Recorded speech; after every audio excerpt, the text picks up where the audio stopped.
I think there are a lot of men who fear experimenting also.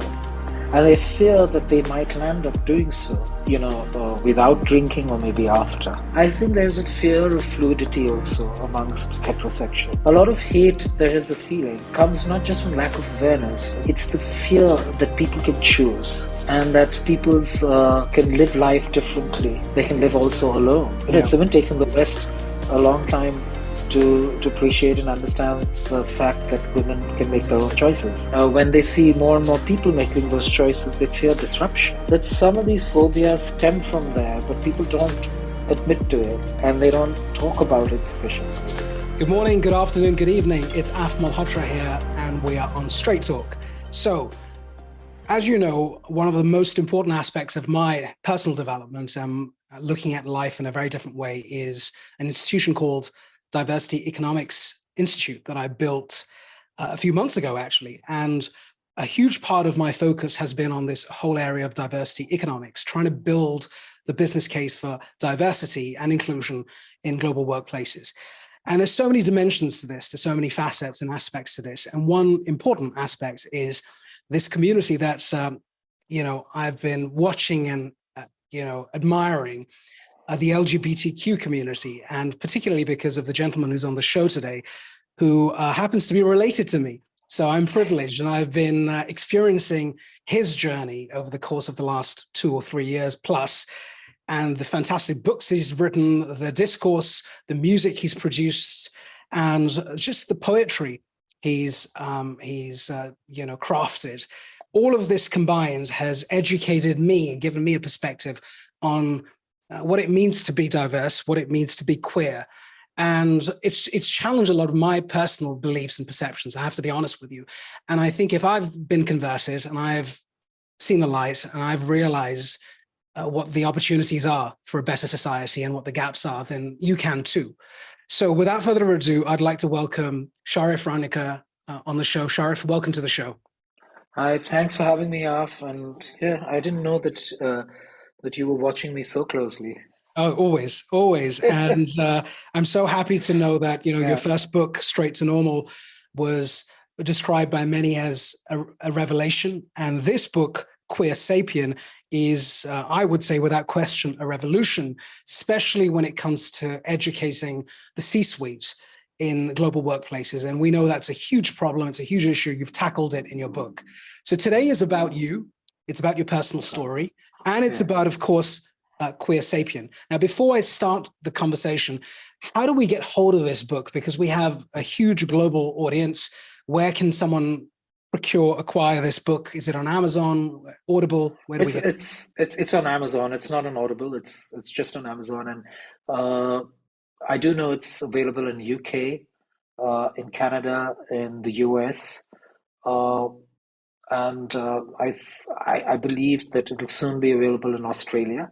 Okay. So yeah, it's not easy to get to other markets for them to be locally produced. But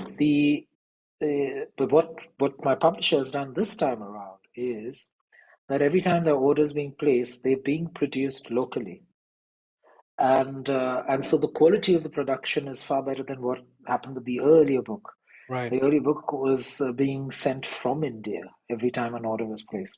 So I've had some folks who've come down from Germany and they showed me the copy of the book. It looks wow, and they don't have a flap, like this one has a flap and things. So this is printed on the hardcover and it's looking really nice. Yeah. Fantastic. Well, we'll be sure to make sure we get our copy, and I have a whole bunch here that I will send over to various people that I believe should be reading this. And before I start this conversation, I want to share something with the audience. And I believe this, it's like an affirmation and, a form of manifestation that I think is going to happen. And I shared this with Sharif earlier. I believe every CEO in every listed company on the planet should have this book as a mandatory read. I've said this before.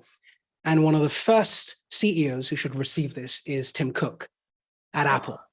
And so somehow we need to get this message across to Tim Cook. We'll do it with you, and I'm sure you're connected and you'll get to him. But Tim Cook needs to disperse this, not just to the Apple employees, but to every other listed company and every CEO who's trying desperately to get DEI right. And as we know, it's a long way off. So, and we'll discuss that. So let's go right into it. So, Sharif, tell us about Sharif. What do we need to know about you? Of course, I'm not asking you to go through all of the books, but in a snapshot, for those who don't know who you are, what's your life journey? And of course, life as a gay man, not just in India, but in the world. You will talk to millions and millions of people through this platform. So over to you. The ball's in your court, my man. I think, I love to quote Bob Dylan, but that doesn't really help answer the question. Because Dylan said, I am who I am, whoever that might be. And I think that the beauty in that is that I am a lot like you, but I'm also different. Yeah. So I think I've had a very, after you know that, because I've had a very unplanned career. I think there was a point I didn't want to work. I wanted to sit at home and do what my mom used to do, is be a naturopath, and so that I didn't have to step out of home. But I didn't realize that the desire to stay at home was also part of my fears and inhibitions of stepping out, because I think somewhere there was this fear lurking. Yeah. But I'm someone who I think has had the fortune and of having people around who sort of knew some of the areas of that I got into. For example, okay, it wasn't publishing, which I started out with at Penguin Books, and but when I got into journalism, it was my eldest brother who said that you used to like to write, so I'll set up an interview. You should meet this person. And Pioneer happened at that time under some of the best journalists that were there at that point in time. And even when you look back now, they're ones who set benchmarks. And so I got into journalism. I got out of journalism, moved into the .com field, but it was more news research, and then moved into PR, which I didn't plan. None of these were really planned. It's not like I woke up like, nowadays everyone says, oh, I want to, do this and I want to be that and I want to be. We didn't have those choices, and we didn't have dreams being crafted through advertising and media or whatever it was. So in a way, I'm lucky. So I took chances. I got into public relations, communications, handling image, reputation, advocacy, and public affairs. And then I felt frustrated, and I think that was when my own, I was seeking freedom.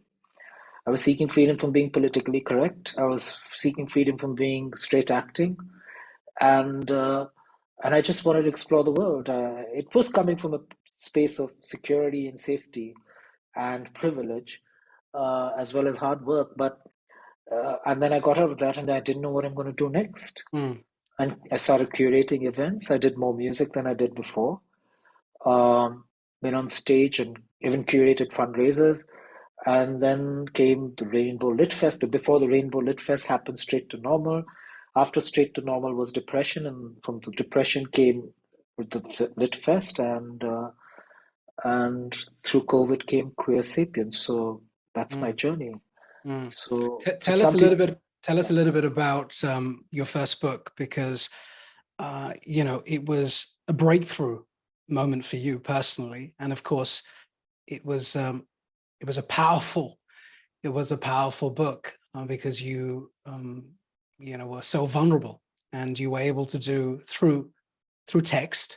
You were able to open up, and I guess that is your secret power, your superpower, your ability to use the pen or the keyboard and get across your experiences and your messages. Tell us about that book briefly. Many probably aren't aware of it, hence I just wanted to briefly touch on it, and just tell us how it was received. What did you hear back when you released the book?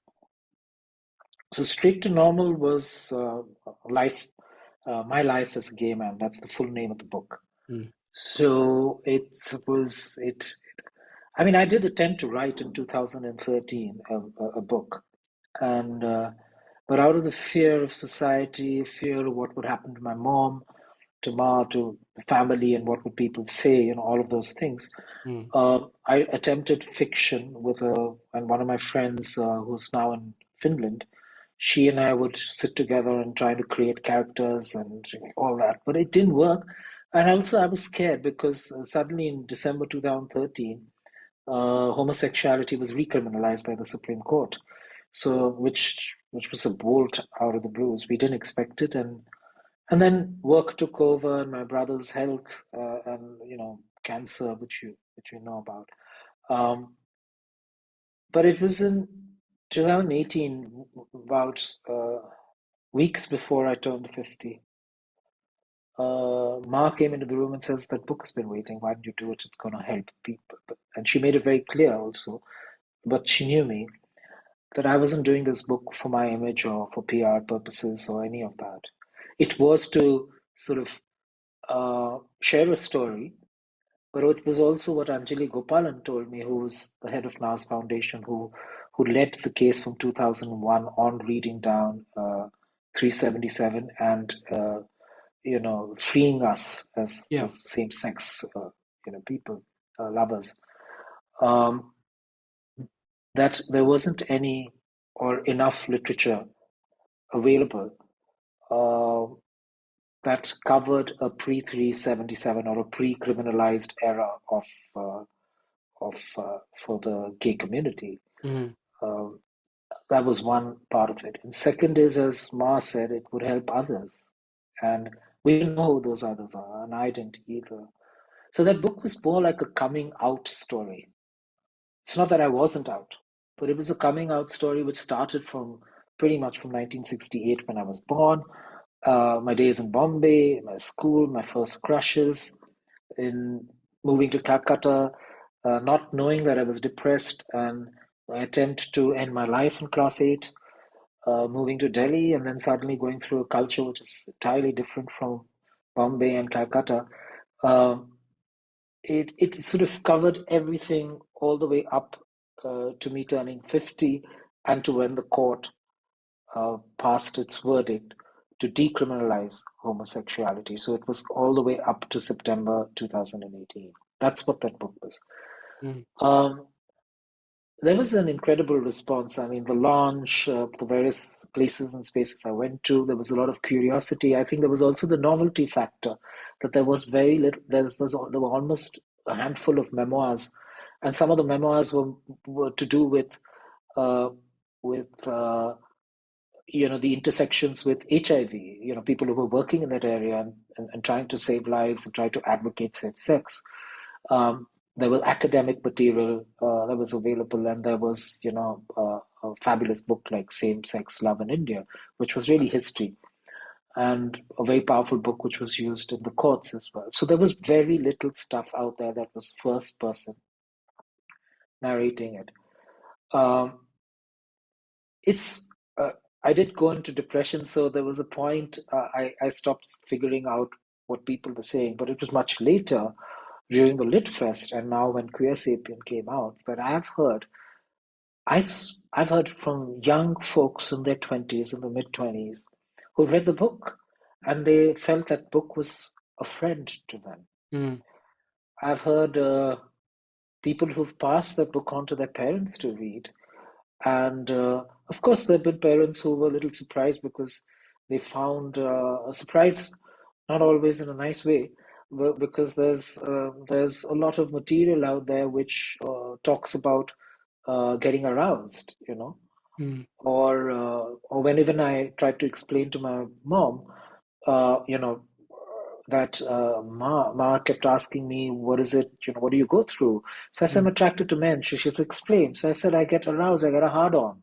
So, so it was as simple and as literal as we're speaking right now. So it was written like that. It was written about my attraction to crotches and dicks and whatever. And on the breakups and everything else that was happening in the gay scene in Delhi. So, but at the same time, I've heard from parents that, oh God, we don't know that a child can go through this, and the dilemma, the doubt, and to many, as is the case with Queer Sapien, a lot of people felt that the hero, so to say, was Ma, or mother, and I think a lot of people in the gay world would say the same thing. Eventually it's the mother who can be the greatest sort of savior, shield, support, whatever. And there's so many things actually, and particularly a mother who's been widowed, and is like a single woman. She fights the same battles in a different Mm, way. mm, mm. And so I think the book was I would say critically acclaimed. Did it do extremely well? I really don't know. It did, but I mean, people have read it, and I've bumped into people who suddenly say, "Oh, aren't you the straight to normal guy?" Mm. Like, yeah, so it was, and it sort of tried to say in the book that there are more than one normal. So when I was straight, I assumed straight is the only thing, and then I for myself sort of normalized being gay. There were Yeah, many no, sorry, aspects that of the book that, uh, essentially you're telling your story, like you talked about from a young age, all of those moments of transformation in almost getting life. almost getting engaged to a girl. All Yes. that is in the book. Yeah. Yeah, and of course, for those who, I think there are two ways of looking at it, and primarily at an early stage, for the person who's gay and has come out, and the person who's gay has not come out, and culture has a lot to do with it. You've talked a lot about this in your first book, and then of course in Queer Sapien, you talk about these constructs that we are tied to. They're like anchors, and most of us, some of us have realized that we are tied to these anchors. We are like robots, confined by the systems around us. But the courage, and this is an important word, right? The courage to come out, the courage to write something that will open you up pretty much. And to deal with that is remarkable, is really remarkable, which is why that book was, for many people, provocative and controversial, for others enlightening, game-changing, and so on. The question I have for you on that book, before we move on to Queer Sapien, it's an important question, is now that, it's been a couple of years since you wrote that book, is that right? It was out 2019, so I wrote it 2018. Yeah. Yeah. And if you think about 5 years. outside of Queer Sapien, outside of you writing this book, what have been your biggest learnings post Straight to Normal about yourself and about society? What has changed in your mind? When you wrote the book, you wrote it with a certain mindset. You talked about your mother and how you were compelled to write it. It was a service that it was your duty to do this for the rest of the world. 2-3 years have gone by now. What has changed in your psyche, in your mindset, your attitude? I mean, you talked about low points and high points. Just give me a bit of a sense of how your mind has shifted. What have you learned now that you didn't know then? Okay, so 2018 is when I submitted the manuscript, and it was out in Jan, so it's a very Mm. short period. So it's almost 5 years. I'd say it's about 4 plus. Um,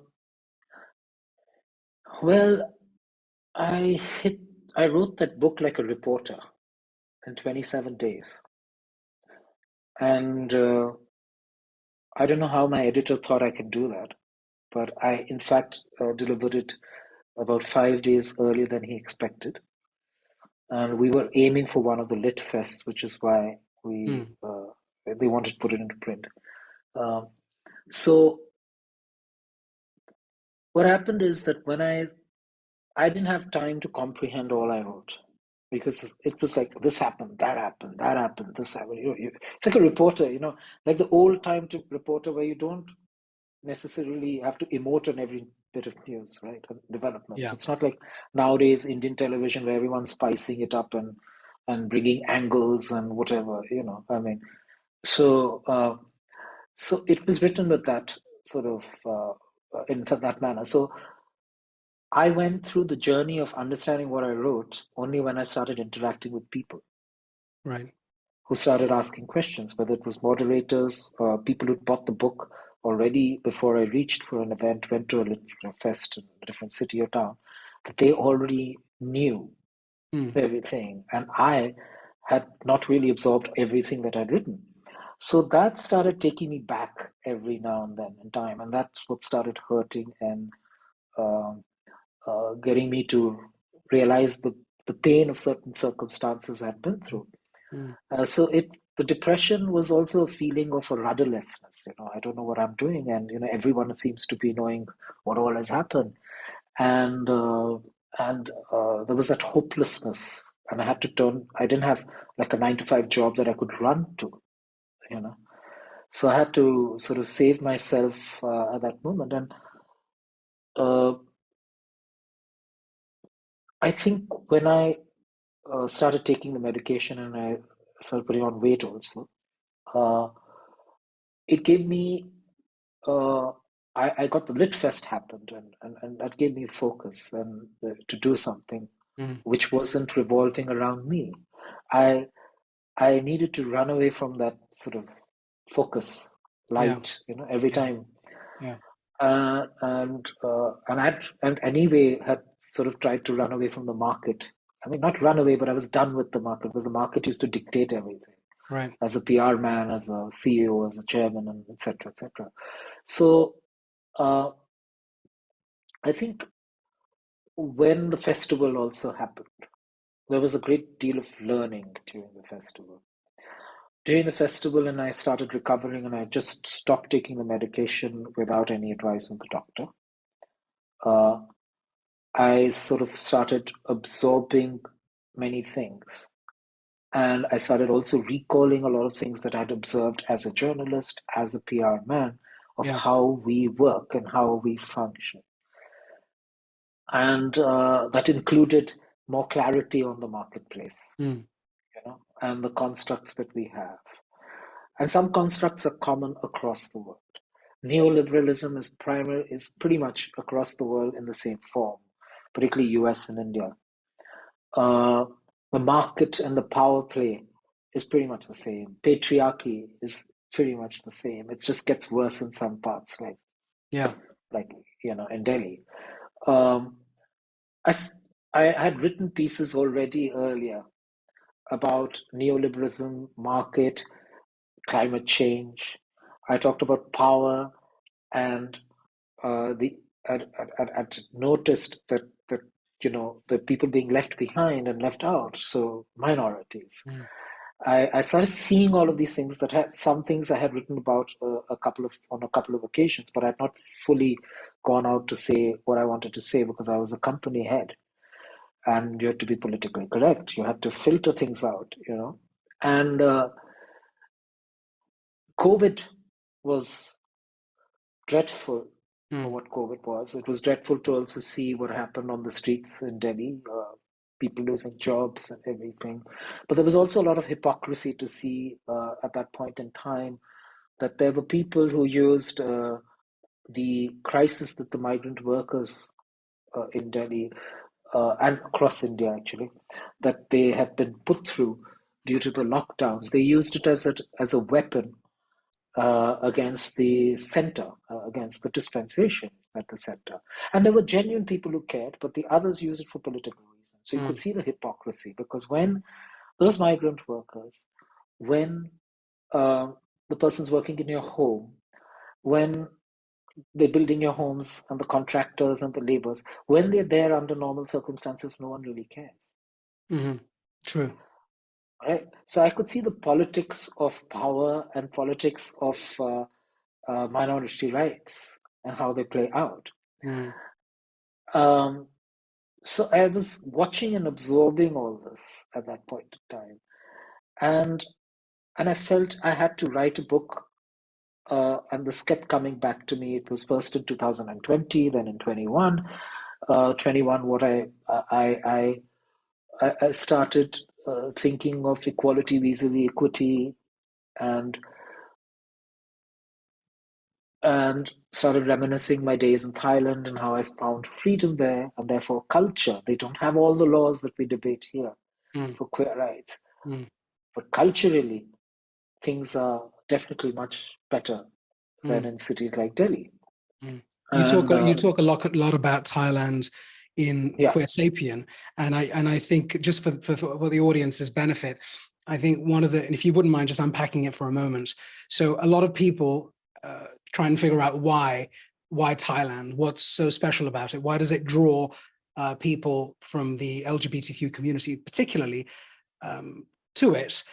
Is it just, the availability and the freedom? Is it the culture? Is it the food? Is it all of those things combined? And I know you've been there numerous times. It's like your second home. Numerous. Yeah. Yeah. So tell us, sum up, because I ask you the question because we're talking about nations, we're talking about culture, we're talking about mindset, we're talking about rituals, we're talking about practices. And for the purposes of the West, Thailand is still East. Call us ignorant, but it's still East compared to the West, although difference is East. But that's amongst the reasons. Yeah, that's amongst the reasons I talked about Thailand. Yeah, tell us about what is the X factor in Thailand. So let me just finish the last bit of the thing. Go ahead. So the book was supposedly, the working title was Mai Pen Rai, and that's a Thai term used, which means it doesn't matter. I read that, yeah. And so there, the book was going to be a lot more raunchy. It was going to be more about sex and everything. But what happened with this book is it does have sex, it does have those things, but it's very different from what I proposed. But it sort of brought back all my years as a son, as a cousin, as a journalist, as a PR man, as a curator, as a singer-songwriter, as an independent artist. This book brought all of those sort of bits and pieces of my life together in terms of making sense of certain things. Right. And that's it. And so why I looked at Thailand, because Thailand was the place where I first experienced a certain kind of freedom and liberation out there. And as I said, it was the Mai Pen Rai culture. I think somewhere I strongly believed that Asian cultures have a lot more to offer than what we imagine. I mean, even within the subcontinent, we have extreme liberalism, sometimes on the wrong things, and we have extreme conservativeness on things that we shouldn't be conservative about. So we have these extremes within the subcontinent, and you have certain states which are matriarchal. You have a fabulous startup culture, but you have failing large businesses, and you have then the richest people living, and then also the poorest. So we have everything that sort of listen. But in Thailand, what I loved was that it really didn't matter whether you're gay or not. Obviously, I was a tourist, so they also viewed me as someone who was going to contribute to their economy. Right. But if we have to look at contribution to the economy, then in the West, the question is that why didn't workplace inclusion not happen much earlier? Correct. Yeah. Right. Right. And and why weren't homes as open to queerness? I mean, I hear stories from parents I know who've read Straight to Normal, and they said, "I wish," they talk about me as you do too, living with your mother, or the mother living with you, whichever way you want to look at it. Right. They find that exceedingly surprising, and then they find it even more surprising that the mothers accepted me. So, we have all of that, but we may not have the laws, we may not be safe on the streets. But in Thailand, I found a seamlessness. And again, I might be generalizing because I'm talking about Bangkok, I'm talking about Pattaya, I'm talking about Phuket, I'm talking about Koh Samui, I'm talking about Hua Hin, and certain places. It may not be across the whole country. Yeah. But Theravada Buddhism, from what I understood and saw, and also the fact that they are matriarchal, some say it's matrilineal. There is a very different power equation of families and responsibilities and roles. The gender stereotypes don't exist the way they exist in the West. There isn't, an assumption of what the woman does, therefore, what the man does. Consent has been there for a longer time. They didn't have that language because they didn't speak English. So I found that absolutely incredible. And maybe because, and that was 4 hours away. And at one point in time, the rupee and the Thai baht were pretty much even. I mean, now the story's changed, but it was pretty much the same. So you didn't have to think about expenditure, but it's a privileged choice, right? I have that income to go there. I have that income to stay at a hotel. I have the income also to pay for sex. I have, I have that sort of privilege to explore the cities, the towns, the bars, the restaurants, the queer spaces, and and the food and everything else. So it's just amazing. My experience with immigration officers who were definitely was queer. Like, I mean, I don't see that so easily in No, other places, in the no, it's stores. extraordinary. Yeah, bookshops having gender sections, and you can buy gay books and all of that. And it's just like so easy. So and the feedback I get was that it's so important because we don't have enough subcontinental reference points like Queer Mm, Sapien correct. and other books. You were referring to Queeristan earlier and other books like that, but you don't have reference points of Asian sort of No, you don't. intersections between subcontinent and Thailand. No, you don't. You know, so Interestingly, yeah, it's always a Western, it's always an American it's always an reference American point. perspective. I mean, it's funny. So I just want to touch on that point. If you type diversity or inclusion into Amazon, oh my God, I mean, God knows there are hundreds. I haven't looked at the search last time for a while actually, but there are hundreds and hundreds of books on diversity and inclusion. And as you quite rightly said, a majority of those people who have written those books are from the Western world. A lot of them are women. A lot of them are white men. There's some peppered around who are people of color from other backgrounds. But it's so funny because a lot of these books, and I've read many of them, their manuals are almost like, oh, if you need to do diversity, you've got to follow these 5 steps or these 9 steps or this 4-box model.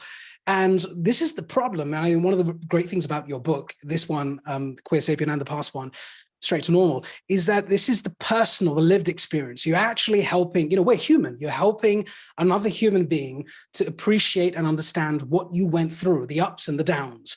Only then can we break down barriers and connect, because conceptually it's lost. I mean, the concept of diversity, the concept of inclusion, the concept of equity. I mean, it's just sort of people desensitized to it to a large extent. And I think you bring it That's to the life. word.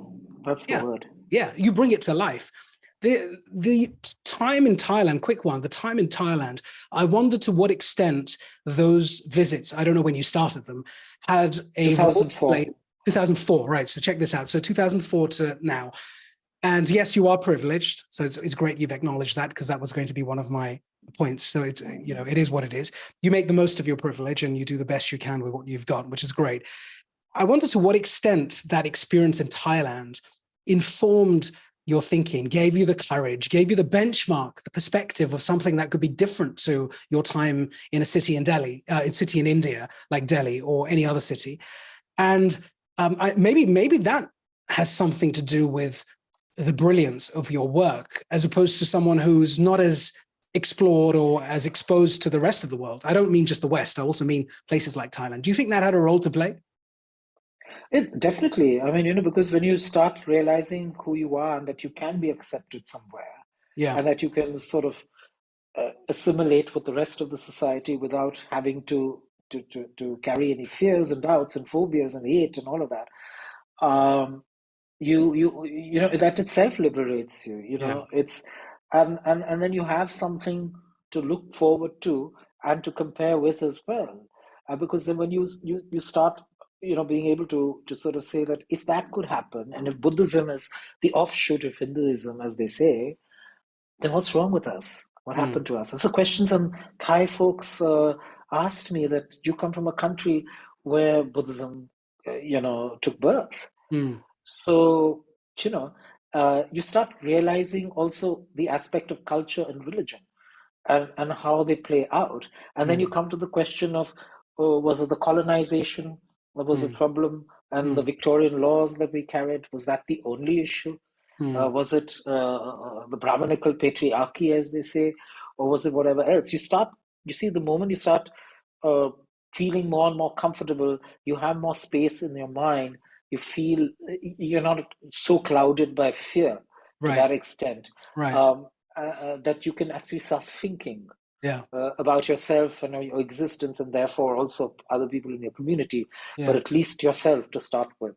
Yeah. So it's Thailand gives you, and places like Thailand give Yeah. you that space, that you can at least have those hours, that you can at least have that space, that you can at least walk in and out of places and not feel judged, Yeah. and that is liberating.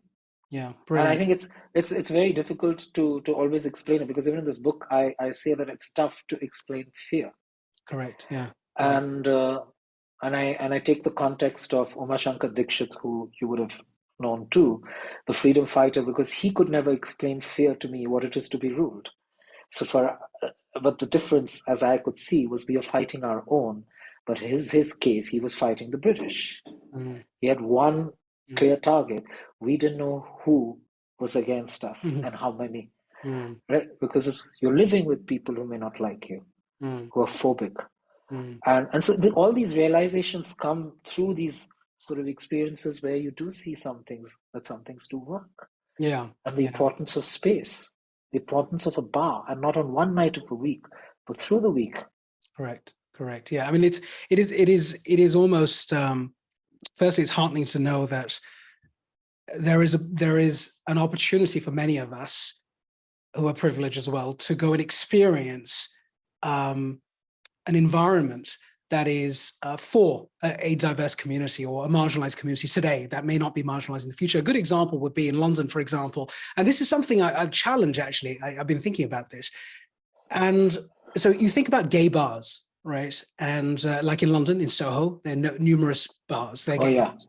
Okay. yeah. Now, you would hardly find a heterosexual going into a gay bar, right? Now, why is that?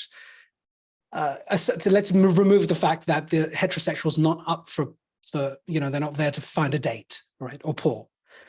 They're just going for a drink.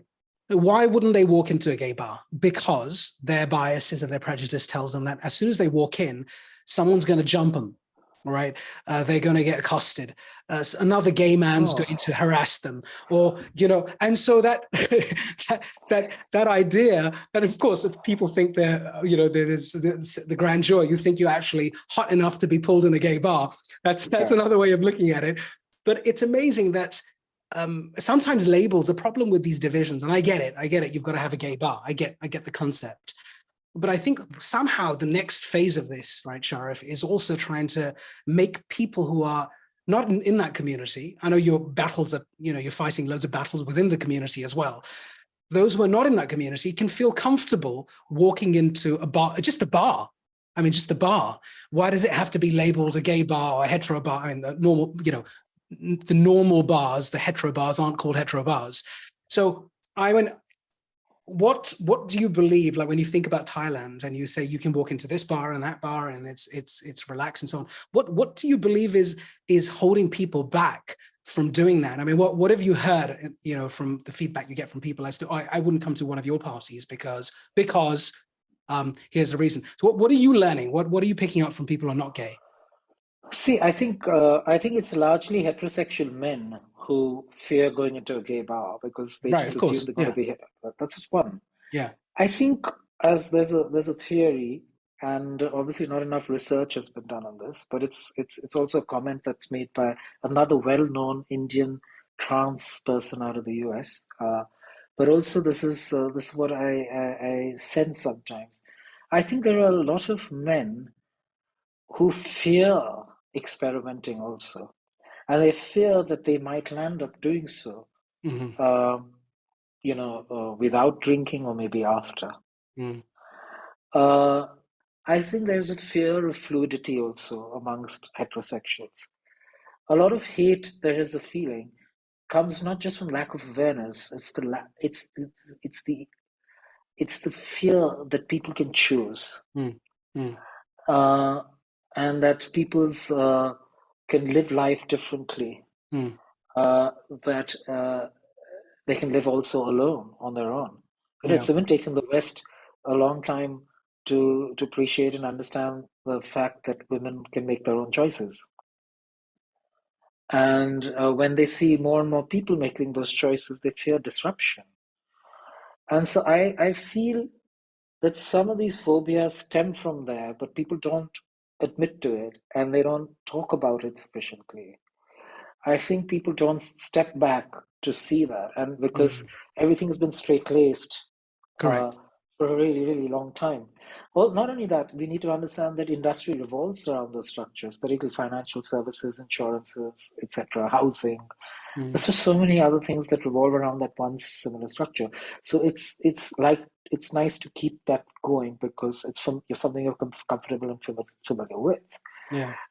Which is why you get dragged into, and I say dragged into the same-sex marriage debate rather than anti-discrimination first Yeah. and civil rights, you know, Yeah. Yeah. because then you retain the structure. You also look at equality so that it's equal to man. So you will compare an Indra Nui with a man rather than the choice of a woman, Mm. Mm. right? Mm. Beyond just the workplace alone. I mean, and workplace, why? Why does she have to be a CEO? Why does she have to be X to prove anything? Correct. Yeah. Or why, right? So a lot of these fears come from these very fixed structures out there. As far as having and needing to have gay bars is comes from the fear and the hate and the violence that takes place at times when queer folks appear in their full-blown avatar that they want to be. There is a discomfort with what they wear, which Mm. conservatives call flamboyance, Mm-hmm. right? We call it flame, full Mm. flame burning, and there is that. So the moment you need that safe space, then you need also a sense of belonging. Also, people who are going through the journey of coming out and getting comfortable with themselves, they need those sort of spaces to come there. We as a minority are already used to heterosexuals. We have to live with them. So we are not that uncomfortable. But there are people who get uncomfortable, even coming to a straight dominated bar. Mm. And uncomfortable to the extent where they may be found out if they come with someone else. So there's that discomfort, Mm. which also appears from there. Mm. Mm. Also comes from there, actually. Um, so So there isn't a very straightforward answer to why all of this happens because there isn't been enough discussion across the world on these fears and these phobias. There's been more time spent on trying to prove scientifically our legitimacy, right? And I don't think in the West and the Western courts, unlike in the case of 377 on or the criminalization of homosexuality here in India, that a book was used as part of evidence, which I referred to earlier, same-sex love Right. in India, Yeah. which goes into even the Islamic India, that is called Islamic India, period where there is enough evidence of queerness Mm. in history and in so we are not discussing enough. Yeah. We're Yeah. just wanting templates and boxes and things like that. So we don't address culture. So I do say in this book that we have all the laws possible, let's say on corruption or women's issues except marital rape, uh, uh, but we don't have the culture that makes those laws irrelevant. Mm. Mm. So Mm. corruption continues in a Indeed. big way.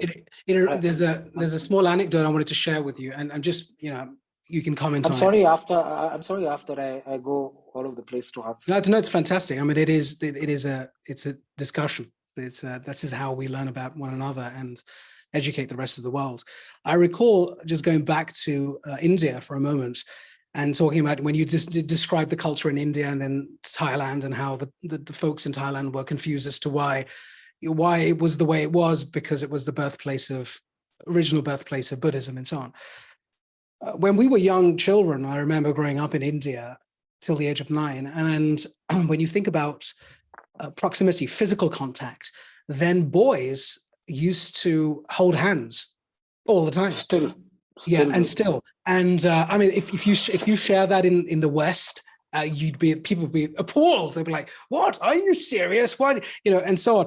And I remember doing that with my friends. So in a way, I find it interesting that when I don't know why, and whether your sexual makeup has anything to do with it at that age, because it starts very, very young, or it influences it. I don't know. But actually, if you think about it, we were very comfortable physically. Boys and men were quite comfortable with each other, and girls too, with one another, right? So it was very common to hold hands walking down the street, going from one class to another. In fact, even now, when you go onto some of the streets in India and different cities and townships, you'll see two men just holding hands. And it was funny because one of my trips in India, I took a family member over, and she was observing, and you know who I'm referring to, and she was like, "Oh my God, this is a really open culture. This is not the Yeah. India that I know of. People are fearful of expressing their sexual preference. I was like, interesting. I never looked at it from that standpoint. So, Yeah. I don't know if you ever thought about that for a No, moment. I have. And Actually, in my yeah, first book, yeah, I talk about my first experience was with a servant boy. right. And then in that conversation with him, he told me it was quite common to be intimate with other men, to have sex, etc. But eventually we still get married, was how he put it. So now I don't know whether to call him bisexual. Mm-hmm. I don't know whether you want to say he's bi-curious, these kind of words that we've Mm-hmm. adopted from the English language, Mm-hmm. and these terms. So, it's very interesting that I've also seen, and I'm not the only one, that at many gay parties we had a lot of married men. I mean, some of them, obviously, it was the social stigma of coming out and saying you're homosexual or you're attracted to men, but there were also a lot of bisexual folks around, uh, and there were also some sexually frustrated folks who were just ready for any kind of sex possible, Yeah. available. Because we've had also stories, dreadful stories of men having sex with a cow and a dog and whatever. Mm-hmm. So I think the idea of sex and sexuality in some Asian cultures and subcontinent is very, very different. There are arguments that certain words don't exist in certain languages in the subcontinent. But there's a counter argument, to describe LGBTQIA plus, and Mm-hmm. now 20 or I don't know how many more sexualities have been identified. Mm-hmm. Uh, but uh, but the counter argument to that is that there was a point in time that that you know, sex was just anything. It was absolutely sort of fluid. There is an argument on that, but the predominant sexual act was between opposite sex. Mm-hmm. Uh, but that didn't. I mean, but that was linked with procreation, Mm-hmm. and the idea of family also was very different. I still know certain tribal groups where kids are brought up by a variety of family members and non-family members, by communities. And it's not only the responsibility of the biological parents. So the question of adultery may be looked at very differently Mm-hmm. out there. So it's uh, it's difficult to explain why have gender stereotypes become so calcified in our society, particularly in cities like Delhi. Can't say that for all the cities, really. Um, you know, why is it that men have certain privileges that women don't? Right. You know, why is marital rape still being discussed in the courts today? And why isn't consent of any significance or importance in marriage structures in across the country? Mm-hmm. So we have these extremes. We have this physicality. We have these guys things that happen. There are stories I've heard of many married men, happily married, uh, marrying out of choice and not an arranged marriage, but they've had sex with men earlier on too. Mm-hmm. And I've had women come up to me after open house discussions that used to take place in the office at Integral when I was running that, and came to me, Sharif, I've wanted to try it with a woman. So, we it's a very strange sort of culture, and I think it's very important that when we look at sex, sexuality, instinct, love, choice, we need to have many lenses, and it cannot be a Western lens alone.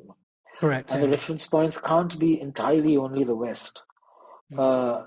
And that's what I heard. Like when people say, "Oh, no one wrote about Thailand like you've written about it from a gay context." I mean, there have been books on of people who've traveled through and talked about sex and that, but in the way that I've sort of put it as part of my life. And uh, so yeah, so I think we need to dig into history because I mean I don't want to limit it to the Kama Sutra because as Seema Anand, who lives in London, is very well known in London as well, and she's got a huge following, and she talks about pleasure and sex, and but she revisits Kama Sutra in a very different way. But one conversation I had with her, she was saying the thanks the British for having documented the Kama Sutra, but the focus at that point in time, because of the prudishness of the British, uh, was only about sex and sexual Right. positions. Right. But she says she looks at it as pleasure,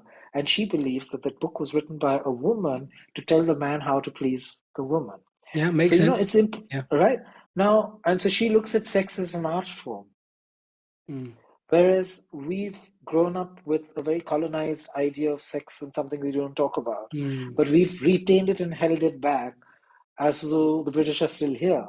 Yeah. And the British, and whereas Britain has changed so much since, you know, and so we seem to be stuck on time, and so we've forgotten the aspects of pleasure, Yeah. um, and we've forgotten the fact that within, as Devdutt would, has done a beautiful presentation at the Rainbow Lit Fest also, where not he just doesn't go to Mahabalipuram and the Khajuraho temples and talks, which has like sexual acts, men having sex with men, threesomes, foursomes, and God knows whatever else is all out there to be seen at the temple, which is unimaginable, let's say, at a church or a mosque or Mm-hmm. even a Buddhist temple or various other religious sites anywhere in the world. Mm-hmm. But it's there to be seen and it's never been removed, you know. And then there are androgynous individuals you see in some of the temples in the south, where you would imagine that it's the shape of a woman, a voluptuous woman, Mm. but you find a mustache. Mm-hmm. Is Yes. that trans? Is that non-binary? Is Yeah. that trans? Is that what? What was the word used? People are still trying to search in some cases. So there is enough history that needs to be, pulled out for people to start understanding sexuality, choice, and pleasure all over again, that they don't then look at two men holding hands and just coming to a conclusion that they're gay or bi or whatever. They just are being nice to each other. They at least Right. they're not being hateful. They're not Mm-hmm. taking out a dagger and killing each other.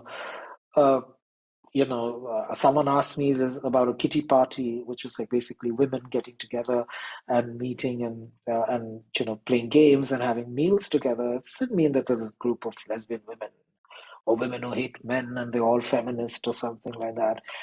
No, so you have to start engaging with diversity to start understanding that each word doesn't mean the same thing, and you can't be so definitive in your meanings of everything. You Yeah. can't put everything into a box. Mm. I think the light lies in that engagement, and when you're out of that box, Yeah. you know. Yeah. I mean, So you hit the nail on the head, and I think that sort of allows us to segue into this area of time flies by so very quickly. I can talk to you for hours, of course, and days.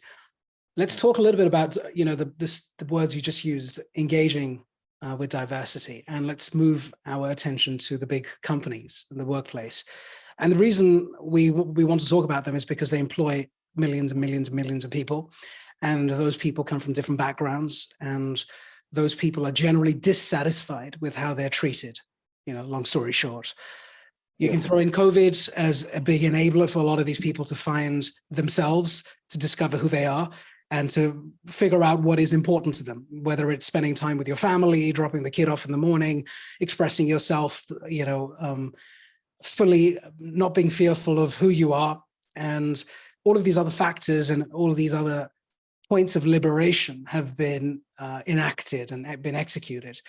The big corporation is struggling, frankly, whether it's the CEO, the board, the HR officer, the diversity officer. Interestingly, in the last data point I was reading from one of these consultancies, we can take it with a pinch of salt, but I think it made a lot of sense. It's clear that diversity officers, chief diversity inclusion officers, have been resigning from their posts or being fired or whatever it may be. And the number was ridiculous. 35 to 40% have left their jobs over the past many months, and the tenure on average is about 18 months. Whereas the C-level tenure of any other functional leader is anything between 4 and 6 years. Okay, so something is grossly wrong, screwed up in the way they've been treated, in the way they've been given responsibility or not, and so on and so forth. And that's another discussion. But I think when you boil down to it and you come and you cut through all the noise, one of the problems here, and you touched on it so beautifully earlier on, is this lack of compassion, empathy, and even interest, frankly. I mean, let's just call it curiosity for the sake of making it sound great. There has to be curiosity, which starts with curiosity, where you're trying to figure out, why is someone thinking and doing the way they are? And how do I integrate them and make them feel comfortable and accepted? Because they're a fantastic designer, they're a fantastic salesperson, they're a fantastic PR guy. And the fact that they come from a different racial background, gender, sexual preference, even neurocogno-diverse background shouldn't mean that I'm not going to put them forward for a presentation or for a promotion, or shouldn't mean that actually let's not invite Sharif or Af to that meeting because should we invite them for drinks at night? This concept of belonging, inclusion. I hear this all the time. From people. So this book that you've written, I mean, I feel, and please help me build the story further. I feel that the way you've written this book, it's sort of a fantastic read, most importantly. It's not with the greatest respect to all the other books, they're frankly boring because they go through those models and the techniques and the steps. And of course, who would be interested in that? I mean, it's like the cure for insomnia. This, on the other hand, is a compelling read. I mean, a Netflix movie, perhaps, I'm sure, in the future. But and I haven't finished the whole book, but it's allowing me, and with my mind, and my mind is open because of the work that I do and the projects that I'm involved in. And even with that, I'm learning and I'm thinking about things. I'm thinking, oh, that's a good point. And it's allowing me to put myself in your shoes for a moment. This needs to be a mandatory read for executives. Have you managed to take this to the boardroom? Are you presenting this to the executives and companies? Are you helping them understand what this means to them and their employees? See, a few companies have reached out, so I've had talks in December, I've had talks in Jan, and things like that. And then there are a few orders which have come, asking for a couple of 100 books, some corporates, some events taking place all the way up to May as well. Right. But yeah, I haven't really pushed it out there. But, getting back to your points, there's an inherent problem, I think, in this world of making money. Mm-hmm. I think when the focus is making money, then money is the focus. How you get there, the mechanics, the templates, the various correlated industries, it's sort of a coterie and it's a form of cronyism. They all work together and to achieve that bottom line. And we've got, I think, as a society, in India too, but I'd really look at the US, although from a distance, and the multinationals and some of them. I hear the stories, what you say, of stress, of anxiety, of all of that, And they all seem to be caught on a treadmill, running. And so all they see are those digits. Have they got there? Have they got there? Have they got there? They're pretty much in the same place, actually, but they haven't really moved as people, as humans. What's moved is that data and the statistics in front. That's it. They're not changing their lives at all. So this is going to be a bit of a longish answer. I think there's the inherent problem with the corporate world, and not to blame anyone who's in those positions right now. And I think with the idea that the men had to be bread earners and breadwinners for the longest time across the world. Yeah, that's a big problem. Right? I mean, there have been ads even from ketchup companies in the 60s. But now we've got a cap which women can also open. Seriously. So So let's and then we celebrate one woman who it's glass ceiling, and it's like, oh, and then we discuss equality, and because they have to all be equal to the man, so you don't disrupt the structure of the Right. Yeah. home, in business, in financial places, in parenting, in schools, etc., etc., etc. It's one long thing. Now, I say right in the beginning of the book, if I given a choice, I would love to remove the hoods from manhood and womanhood and let the truth prevail. Mm. Okay? Mm. Now, if the man has had to live with that pressure all the time, and then the banking industry, the debtors, the investors also put that pressure, Mm-hmm. Mm-hmm. then he's getting screwed, man. He's going to become heartless. Mm-hmm. And when you become heartless, as did happen with most industries, they had to start thinking of appearing to be caring. So social responsibility happened, appearing to be caring. And also the social responsibility for a lot of corporations, at least in the Indian context, I can say, was always something that benefited the business or the image. It was never Right. done with heart. Yeah. If you did it for heart, it wouldn't really matter, right? People benefit. Mm-hmm. People benefit, they're happier in that place. And I'm not just talking about LGBTQIA+. They become more creative. When they become more creative, they change the things that are made, how they're consumed, and their utility in the world. They'd be perhaps be more caring towards nature, as we see with the younger population, more Right. Yeah. conscious, Yeah. right?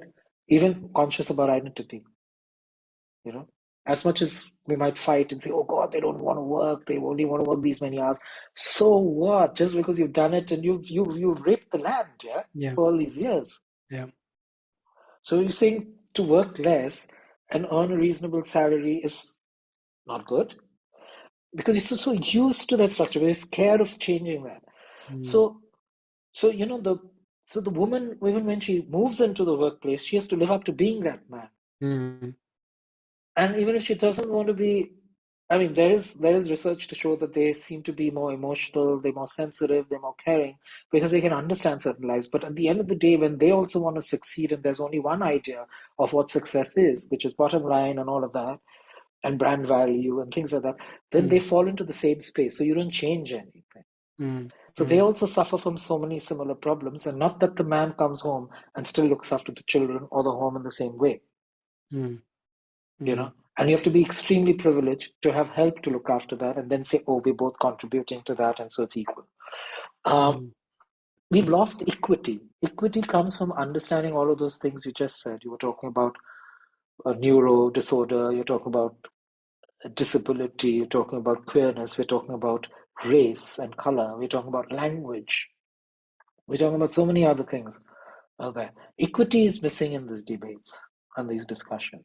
And equity is to understand lived experiences and those differences. That when you start doing that, then your entry points into a corporation, into education systems change. It's not the Right. same measure. Otherwise, what happens is if today I were, or let's say 10 years ago, I was employed at another place and talking about having a inclusive environment, this thing would be, was trending. Like everyone say, oh, and I have gay employees, or Mm. I have a trans person, and I have this. They'll hang you outside and say, oh, look how inclusive we are. But that's because I had a certain education, I speak a certain language, I come with a certain privilege, I've been a journalist, I have a network, I have all of those things. So I fit into that structure. The only difference is my sexuality. Correct. Yeah. But I will produce pretty much the same results. Yeah. But equity is to understand that everyone doesn't produce the same results. Yeah. Yeah. And for them to produce certain kinds of results, they need a certain environment. So until you start getting down to the very basics of humanity, you Yeah. can't change that workplace. And there is a problem also, another problem, the obsession that we built over the last 30, 40 years of size. When you create these huge behemoth sort of organizations, and all you do is to bring in systems and processes and filling in forms, filling in this and all of that stuff, that you want everyone to become like each other, Yeah. Clones. clones. So I talk about the aesthetics of control. It's like where I'm living now. in a gated colony where every blade of glass is the same size. Each bush needs to fit in a certain way. Right. Each tree has to be trimmed and to a certain height. Yeah. And we know where that came from. Yeah. Most of the gated colonies came from the US to keep certain sections of society out. The Right. Hispanics, the brown skin, the black community, to keep them out. That's sort of security and safety in one sort of form. Right. It's like hotel rooms. You pretty much know where everything is because they're all the same. Yeah. Yeah. Right. Then they have to throw in several other things to change the experience and say, oh, You your have experience is going to be different. you have this. Sorry, I don't want to interrupt. But you have this this potentially favorable, positive movement. And I've interviewed many who are either pioneering the movement or involved in it in some way, shape, or form, which could be called different things, purpose over profit, conscious capitalism. It's got different names.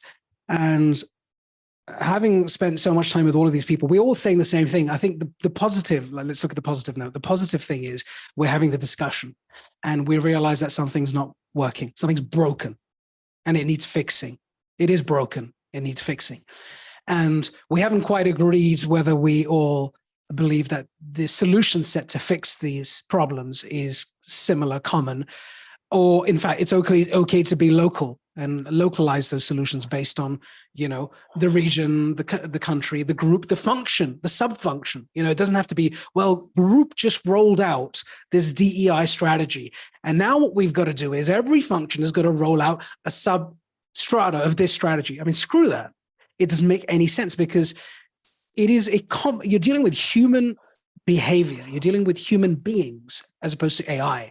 And so going back to your point on systems and certainty around processes, size, scale, the obsession with size and scale, which again, we know where that's come from. And of course, I as an observer, I see that in India too. I see that happening you in create India homogeneous systems, right? You just want everything to fit in. Right. And you prefer that. In fact, if you are a disruptor or a maverick or a misfit, and you might be the most brilliant in your work, I'd rather not have you in the mix because you're not compliant. You're incompliant, right? And what's bizarre is the idea of compliance. I mean, we've become obsessed by it, but I think we need to go back to, like I have two children, as you know, a little one, and I see, my little boy stand up and fall down, stand up and fall down. Now he's walking really well. But what did that tell me? It told me that actually failure and experimentation and trying shit out constantly and not doing well at it, but keep trying is just the way we're built. Even children do it all the time. That's how they learn. For some reason, somewhere along the way, and maybe the education system and then work has told us, everything that happened before this age doesn't matter anymore. Forget it. Now the real stuff starts. So you got to follow these rules, dude. Because if you don't follow these rules, you're not part of the game. And so you're a minority, you're marginalized, you're not part of the system. I'm not going to give you a welfare, whatever the hell it may be. And I think with the corporates, again, going back to the work you're doing, I think the corporates are missing soul, Sharif. They're missing soul. They're missing humanity. And they're so caught up. They're so caught up in getting shit done. The concept of let's just get it done. Let's just do it. So what do we need to make it happen? What do we need to make it happen? It doesn't work like that. You've got to take time to understand what you're going through as an employee. Yeah, and I want to just, go ahead. Just read something. Yeah. This is from my epilogue. Yeah. This is from a journey of understanding myself. So I say, it has been about being aware that the world would be better if people could move freely rather than only goods and products, sharing lives, resources, wisdom, culture, and ideas. Yeah. That the acquisition of all things material often took us further and further away from people, cultures, the diversity of heart and love. It was to comprehend the fact that everything globalized and nationalized in the name of one world and one nation is usually about scale, control, and the homogeneity that is enforced through it. Beautiful. So I think that's what we've as some nations have, the world has sort of, this whole thing of one. There is one world, but that's the earth as we're talking about it. But there is no one in the way people are looking at one. Yeah. Because that's like limiting the ideas of how you run a business, how you run a home, what is family and what isn't family. You know? and what are friends and what are chosen friends and what is chosen family, therefore. So the ability to sort of move away from those, I think it's happening, as you're saying. There are experiments taking place, but I have a lot of faith in the startup culture. I have, as long as they don't fall into the same trap. Yeah. But I've also faith in the young who are relooking at how we lived. You Yeah. know, I Totally. have faith in nations and countries which are relooking at work hours, right? I have faith in some of the companies and corporations who are spending on training, because if you're expecting a trans person who's lived a life on the streets, just as an example, not all on the streets, okay, but many of them, who are abused every day in their homes, if they have one anymore, don't have the economics to even get 3 meals, but seek a job. They have the potential. They don't know what that potential is, but they have the potential to do something. There is no way that anyone in this world has potential to not do anything. Yeah. You know, you know. So that's where equity comes in, to understand that life. Yeah, I'm with you. I'm with you. And I see if corporations, as I would say, in India, in the Indian context, I'm saying, subcontinent, and that some other countries would have been through that as well, Yeah. could spend on captive power, could spend on training MBAs who came out from certain other institutes, who could spend on training and doing, grooming and leadership training and all of that. Why can't they spend on skilling of people from marginalized community to realize that they don't have the same education that has been the benchmark that you've used? When you start doing that, you're bringing in a different mind into the space, in the workplace. And when you see society changing and we see the young changing, the consumer set out there in that marketplace as well, so I'm talking pure business here, are also a different set. I've heard from parents just on Saturday at the Times Lit Fest saying that, my children are coming and correcting me on environment, they're correcting me on pronouns, on identity, on don't decide that just because she's a girl, she's going to find a guy. She could be non-binary, she could be in love with another girl. Just let her be. She knows better. Yeah. You don't look, so they're hearing that sort of. So that's a consumer set, because they're gonna consume, right? They're gonna have income, or they already do also. So you have to think of that world as well when you're purely looking at it from a business point. You have to not pick up people like Sharif and then say, "Oh, I'm inclusive." Yeah. You have to change the entry point to. And I think you made a point on something where we're using language. There's so many corporations who are talking about empathy and purpose. So first need to start with admitting that we didn't have a purpose other than business earlier. Now we want to start discussing and start looking at. You have to listen. Yeah. To who you want to include. Yeah. Don't decide for them. Yeah. Yeah. I when totally you talk agree. about when you're talking empathy, you have to listen, because you're not been through the same journey. That's a fact. So I'll never talk about the trans community. I can't talk even, about the larger gay community, because my life does come with a certain privilege. It does come with a certain background, a certain journey, right? And there are others who've maybe had it much, much better than I have, and or millions of times worse than I have. So we have to recognize the beauty of nature. It reminds me, as we come to a close, it reminds me of going back to this point of empathy. And I want to leave us with this point. And of course, I'll then come back to you for the final thoughts on this discussion today. I was having a lunch with a C-level executive in this company and who remained nameless. Anyway, we're having this really good lunch, and then we started to drink. We had a couple of glasses of wine, which is good fun.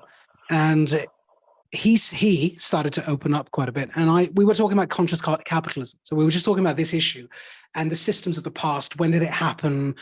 Who triggered it? In the 50s, what was the economic policy then? Who was the president? Why did we do it? Et cetera, et cetera. And you know where we're going with that, of course.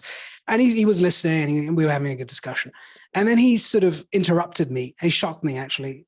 And he said, because we were talking about empathy. We're saying leadership, empathy, leadership, inspiration, leadership, compassion, leadership, da-da. And he said, can I say something to you? I said, yeah, go on. He said, do you realize how privileged you are? And this is, again, an idea of privilege. He's a C-level executive in a big company, listed company. So I would think he's more privileged than I am. He said, what makes you think that I have the ability to do any of those things? Yes, I'm the CEO and I'm the leader, okay? But what makes you think that I can be compassionate? What makes you think that I can just turn on empathy on tap? What makes you think that I just wake up and I just inspire? What makes you think this? Why have you put all this responsibility on me? Why do you have these expectations of me? And I said, well, not me, but of course, because you're the leader, you're at the helm of the company and so on. He said, on the top. But he said, has anyone ever, and this is going back to the root cause of why adoption and acceptance is a problem, has anyone ever asked me whether I have any of those things in my home life? Whether I have empathy, whether I have compassion, whether I have care, whether I have support, whether I've even got love. It's almost like a given. Oh, you've got it all. Now you just come to work, you switch the button on and whoop, off you go. And he said, and that's the problem, because no one ever asks whether those dysfunctional executives actually have any of this on tap. You assume that, they wake up in the morning, they go to the gym, do their meditation, they pray to a yogi, they come back geared up, they give to charity. I mean, they're just like, they are in the life. True. But he said, I don't have the ability to do what you asked me to do. I have the ability to run a company. I've been taught to do that. I can do it well, but I don't have the ability to listen to Sharif. I can't empathize with him because I've got too much pain to deal with. I've got my own issues.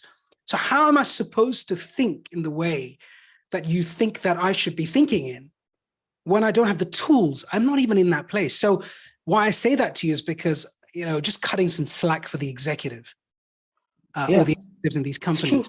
That's what I said also, manhood, womanhood, you need to remove all of that. Correct. Those expectations around that. Because we're all just human. And so I just want to read this bit out because I think it's brilliant from your book. Right, this is the Indian published version, so I haven't got the one from Germany. So in the inner cover, in the inner flap, you've got this question. Differently. Yeah, fair enough. Is localized? Is queer only about sexuality? ? Or is it a state of existence? And I love just this paragraph. I'll try my best to read it. In its truest form, nature is queer, and queer is free. Nature is queer when water takes the form of oceans, lakes, rivers, rain, snow, steam, dew, and every other avatar it chooses and expresses itself through. It's queer when the soil takes the shape of a hill or a mountain or a ravine. Queer is when one tree doesn't force another tree to become its clone, and every flower finds a place under the sun. Queerness lies in the consciousness that if left free,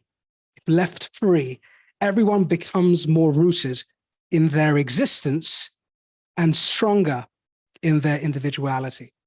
So I love that paragraph. Of course, there's much more there, but I think you sum up what it means to be queer, and this book does justice to it.